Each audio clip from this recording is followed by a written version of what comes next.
All right, so Penn State did it.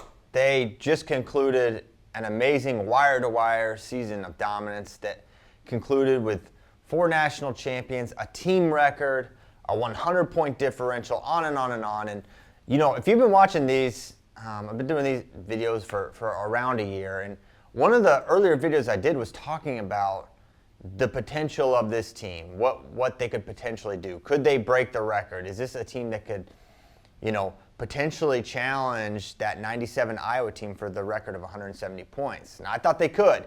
And there were periods of time where it felt like during the year, like, maybe out of reach, may not be possible anymore. And probably the main moment that we were feeling that way was when Penn State lost Shane Van Ness, a returning All-American. He was ranked, man, like second in the country at the time of his injury, first or second. He was right there.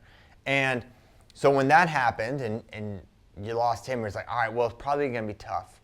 Well, lo and behold, Tyler Kasek, who is a true freshman, who was wrestling at 141 pounds, bumped up and had an incredible season, which culminated with a third-place finish after losing in round 1, won 7 in a row. If you haven't looked that up, look at that bracket. Look at the backside tear this kid went on. And he not only won, he was dominant. He majored the #1 seed, Ridge Love. Incredible performance by Kasek. But now as we're looking to the next year, there are once again a lot of questions around what Penn State's lineup is going to look like.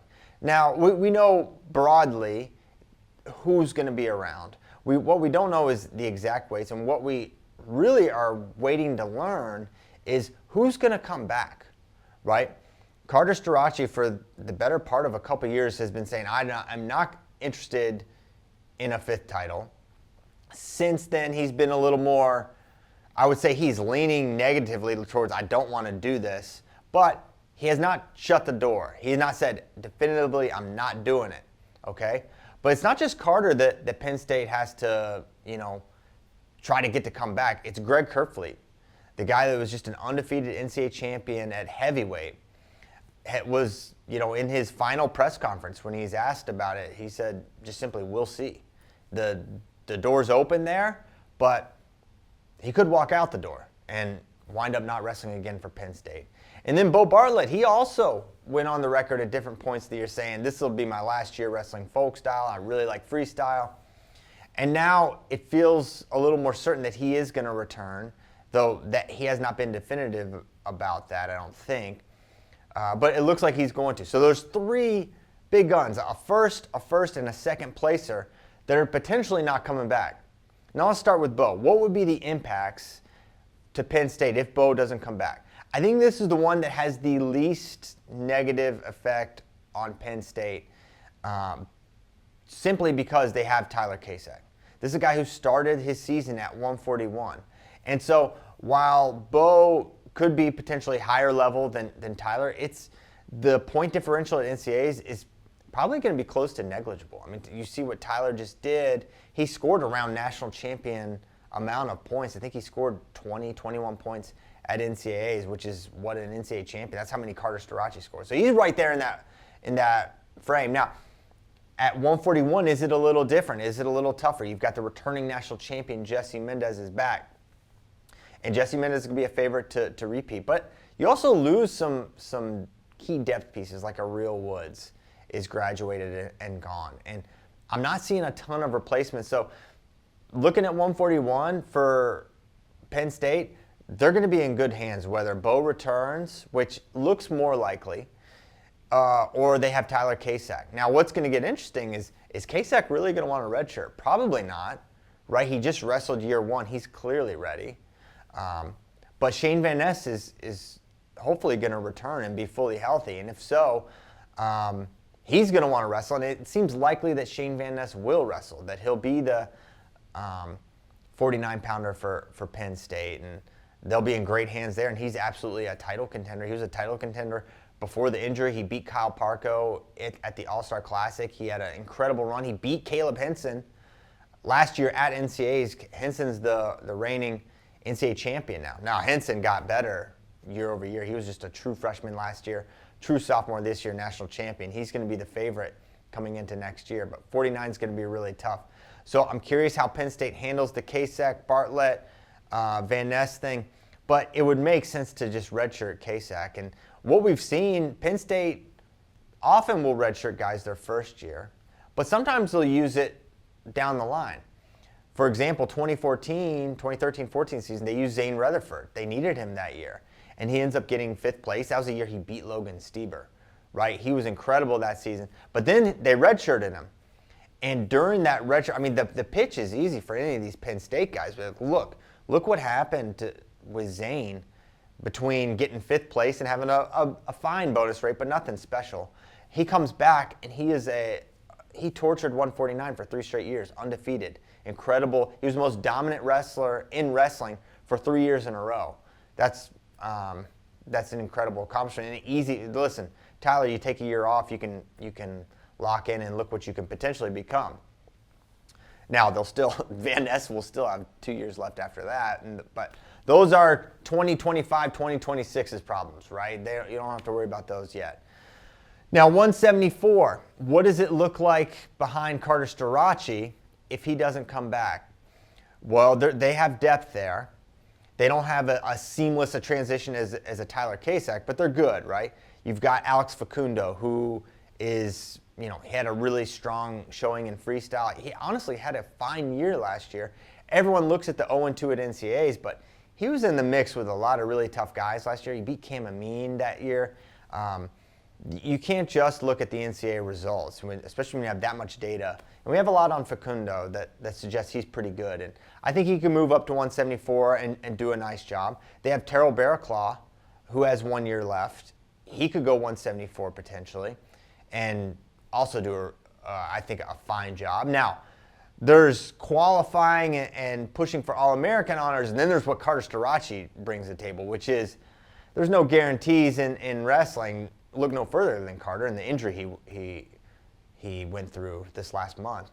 But Carter you can pretty much pencil him in for 20, 25 points at the NCAA tournament, right? He's going to be a huge favorite, right? It loses Mekhi Lewis, it loses Shane Griffith. If he comes back, he's a monster favorite at 174 pounds. So there's a substantial delta between the production Carter brings and what Facundo or Terrell Barraclaw could potentially bring. Now, do they look at bumping up Haynes? Does he say, I'm done with cutting weight, I'll go up 2 weight classes? They've done things like that in the past. I don't know.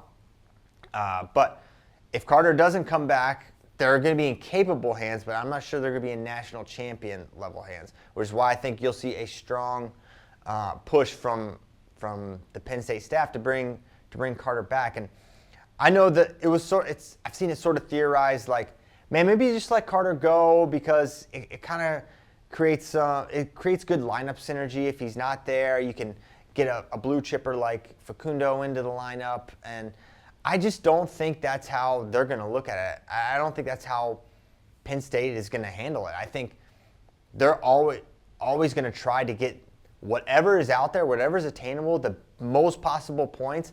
They're not looking to create perfect lineup synergy. They want to put out a team of killers. And your team is just better if Carter Starace's on it. So that's why I don't think they're just going to let Carter go without a fight. They're going to try to bring him back, and I think it's obviously the right decision.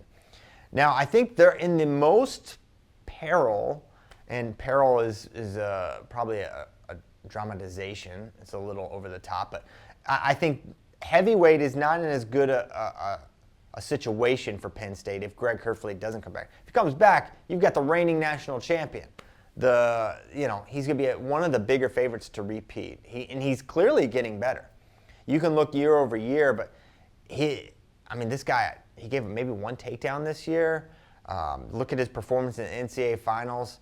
He's getting better with the year to go. Now, if he doesn't come back, who could they look to? Well, you've got Connor Mirasola is coming in as a true freshman. Now, he is known as someone that needs to add size. He's going to wrestle at 97 kilograms this weekend, and I don't even know if he weighs over 97 kilograms, which is 213 pounds. So they're going to probably need a little time to build him up and get him to that, 220, 230 range where you can be competitive, because you going at 215, this side of Kyle Snyder, it's going to be tough. And even Kyle was hitting, 220 anyway. And Kyle is not the best example because he's one of the best wrestlers in American history. So you could look to throw Connor out there year one. You've got Lucas Cochran, who, he got on everyone's radar this year when he went up to heavyweight and beat Yaroslav Slavakuski. Now, I'm not trying to take anything away from that win, but that win looked a lot better as Yaroslav got out of a slump. He lost to Cochran in the middle of a 5-6 run. So while Slavakuski did finish on the podium and beat Yager Bastida, that was during a kind of a lull for Yaroslav. If you look at Cochran's results at 97, he really had all his losses were really acceptable, high-level losses. He lost to Michael Beard, who's a stud. He lost to Jacob Cardenas, another stud. Both those guys are All-Americans. But can he go up to heavyweight, and is he going to be able to produce at an All-American level? Maybe All-American level, but can he push for that title? I don't think that's realistic. And also, is he not going to be the 197-pounder for Penn State? Aaron Brooks is gone, right? And so they're looking to backfill him. They've got Josh Barr, but Josh Barr just had an undefeated redshirt season at 184 pounds. 14-0, I think. High bonus, 73%. He beat some NCAA qualifiers in there. Josh Barr looks, locked and loaded to really produce at 184 next year for Penn State. So would you want to bump him up there when you've got Cochran? So you see how the shift, you shift him up, you maybe create a hole at 197. If Barr goes up to 197, then do you slide in a true freshman Zach Ryder at 184? So there's flexibility and there's viable options, but you can see how some of these guys not coming back can make some lineup challenges and questions. And these are questions that I don't think are going to get answered anytime soon. One, you've got the Olympic trials coming up, and of the three I mentioned, Bo Bartlett, Carter Starachi, Greg Kirkfleet, I think Greg has the best shot. I think he's a great shot. He might be my pick to make the Olympic team at 125 kilograms. Now, Mason Paris is sitting out there. He's really tough. Nick Wisdowski's going to be in the mix. You've got a number of other really tough guys, but I think Greg can do it. I think he could be our Olympian. If he makes the Olympic team, is he going to want to come back? Is that going to make him want to come back for college more, or is it going to make him want to just lock in and focus on his Olympic dreams? So it seems like we're not going to have really a finality there for Penn State's seniors coming back. And those are some of the impacts, right? But let's look at the rest of their lineup and how it could potentially look. You think about 125, you've got the number one seed, Braden Davis. He's returning. He did not All-American. But we learned, Jeff Byers went on a Penn State podcast, and Jeff Byers is the voice of Penn State wrestling. And he said, hey, for Levi Haynes and Braden Davis, these two guys were really cutting some weight this year, and they may look to move up potentially. And so for Braden Davis, he was a true freshman, and that's definitely a period of times where kids their growth is, it's still they're very much in that growth stage physically. So they could look to move him up to 133 pounds, or they could redshirt him, right? He was a true freshman, he could redshirt. And then you slide in Luke Lillidahl right away year one. And I think what we've seen from Luke, we know that he can wrestle with these guys. We've seen him at freestyle, folk style. He's the peers of many of these guys that are wrestling at a super high level, right? So you could wrestle him right away, and he's going to have a lot of confidence that he can go. And another, a strategy maybe is like when you have a 25-pounder and he's ready to rock and roll and he's that weight right now, you almost want to use him, because if you redshirt Luke, what if he outgrows the weight? These things happen. At 125 is unpredictable. I think it's a part of the reason why Penn State's been working for a solution there at 125 for years. Is like it's sort of unpredictable, one, how they'll develop, and two, how they're going to grow. Are they going to stay as 125-pounders? So if Braden is too big for the weight, which we don't know that to be a fact, you can redshirt him and you can use Luke right away, and then you can figure some things out next year.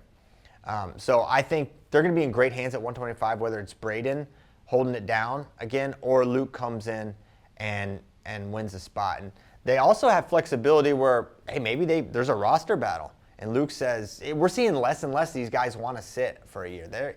And someone like Luke Lillidahl, you could see him wanting to wrestle right away. It wouldn't surprise me at all. So maybe there's a competition there, and the loser red shirts. You could see that as well. 33, Nagao seems like a fixture at 133 pounds. If Braden moves up, does he challenge for that spot? Maybe, but it seems like lineup synergy-wise, Nagao will have 2 years remaining. He did not have the year he didn't have the year I thought he was going to have. I thought he'd be a really high place winner, but it didn't work out for him. It sounds like rumor mill, illness, stuff was going on there. Have not confirmed that, but he didn't look quite like the same guy he did last year. This is a guy who beat Jesse Mendez last year, placed, I think, 5th at NCAAs. Really, really great, strong season. So I look for him to come back and have a good year at 133. Other interesting ways, I talked about 41 and 49, 57, 65. It was a story last year that Levi Haines was really big and that it sounded like he would not want to come back and wrestle at 157. He'd want to move up. Well, he wrestled at 157. I think he took a look at the weight class landscapes. I don't know this, but you look up at 165, it's like, wait, that's the weight with Keegan O'Toole and David Carr. Or I could stay at 157, get my title, and that's exactly what Levi Haines did.